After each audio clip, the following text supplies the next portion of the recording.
Fala galera, beleza? Léo Azevedo aqui e você está no canal Papo de Vascaíno.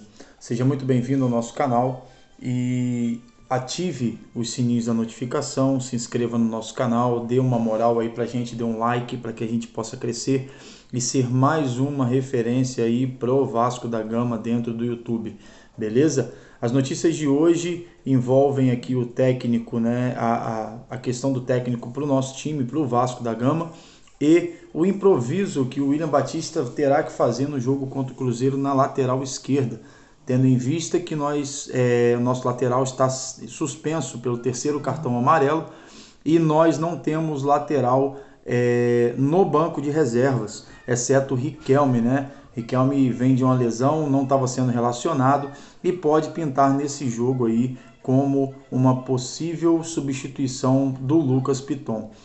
Outro fator também que pode acontecer aqui nesse momento, né, no jogo contra o Cruzeiro, é um improviso do Léo Pelé, que inicialmente começou, né, na lateral esquerda do Fluminense. E aí eu queria aqui de antemão já trazer a minha opinião sobre essa questão. Eu acho que ali na zaga, ali, já que o Maicon está treinando, eu acho que seria uma boa, de repente, colocar o Maicon na direita da zaga, colocar o Capasso na esquerda no lugar do Léo e improvisar, por que não, o Léo ali na lateral esquerda também.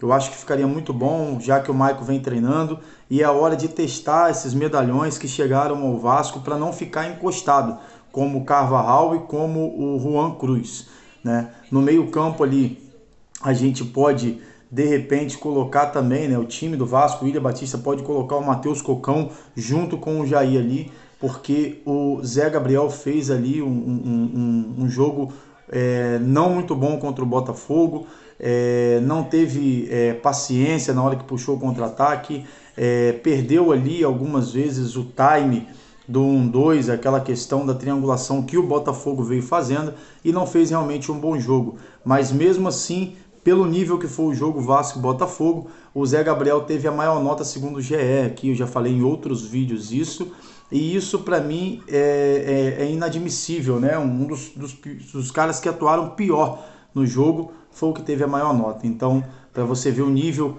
que o nosso time estava nesse jogo contra o Botafogo. Então, eu acho que o William Batista poderia fazer dessa forma. Não sei como é que ele vai se comportar, se ele vai querer botar o Riquelme, se ele vai querer botar o Julião também, que vem da base com ele. Mas eu acho que nesse primeiro momento eu não faria isso como técnico, nem porque poderia queimar mais um jogador da base, né? Já tem tantos aí que subiram e hoje não estão rendendo, como o próprio, né, Figueiredo, que não vem rendendo bem nos jogos, como o Marlon Gomes, que joga bem, mas está sobrecarregado pelo meio campo do Vasco, não tem jogador de qualidade do lado dele, como o Gabriel Peck, que se desgasta jogo após jogo ali também. Então, ou seja, eu acho que seria mais um tiro, de repente, errado, colocar o Julião nesse sentido aí para jogar, né? Se pudesse colocar ele no banco ali, de repente, por uma falta do Léo, eu acredito que, de repente, uma eventualidade ele poder entrar no jogo. Mas entrar de titular para mim não dá, e o Riquelme volta de lesão também. Não sei quais são as condições físicas do Riquelme, mas acredito que, como ele está treinando muito bem, ele já deve estar apto a também fazer parte do grupo para os jogos. E aí, esse para mim ficaria o time ali, né? O time ideal seria, de repente, o Léo Jardim ali no gol, na esquerda ali, na zaga ali, né, do lado esquerdo, colocar o Capasso, do lado direito coloca o Maicon, na lateral direita o Pumita Rodrigues, na lateral esquerda coloca o Léo, no meio campo ali poderia colocar o Cocão, né, junto com o Marlon Gomes e o Jair, e na frente ali, de repente, o Ryan, né, e o Gabriel Peck de um lado e talvez o Alex Teixeira do outro, mas o Alex também tem se mostrado muito cansado ali, né, tendo sofrido nos jogos, na verdade, principalmente com a condição física e com o gol perdido contra o Botafogo agora também. A torcida pegou bastante no pé dele, porque foi realmente um gol aberto, limpo ali, que ele não teve paciência para poder colocar essa bola para dentro. E em relação a técnico, o Vasco fez uma proposta ao Rogério Ceni, e o Rogério Ceni se agradou de vir trabalhar no Vasco, está confiante de querer vir trabalhar no Vasco, mesmo o Vasco estando nessa situação. Porém, é uma situação que pode ser boa para o próprio Rogério Ceni, tendo em vista que ele estava há muito tempo fora do mercado. Acho que desde que ele saiu do Flamengo ele não assumiu time nenhum e ficou um pouco de escanteio, né? O Roger Machado, o Vasco também veio sondando, mas eu acredito que o Roger não deva vir, porque agora o nome que tem se falado muito é o Rogério Ceni, né? E o Pesolano também, que também está treinando o Valladolid da Espanha, que é o time do Ronaldo. Então, esses dois nomes pintam mais forte. O Rogério Ceni ganhou aí essa frente no sentido de chegar, né? O Paulo Brax estava em São Paulo ontem, eu acredito que seja até para ter tido uma reunião, talvez, porque as coisas no Vasco ficam muito ocultas, né? Poucas pessoas sabem agora, principalmente com a SAF. Então, acredito que ele deva ter entregue, mostrado o projeto para o Rogério Ceni em mãos, e aí o Rogério se agradou de vir ao Vasco, de vir pro Vasco.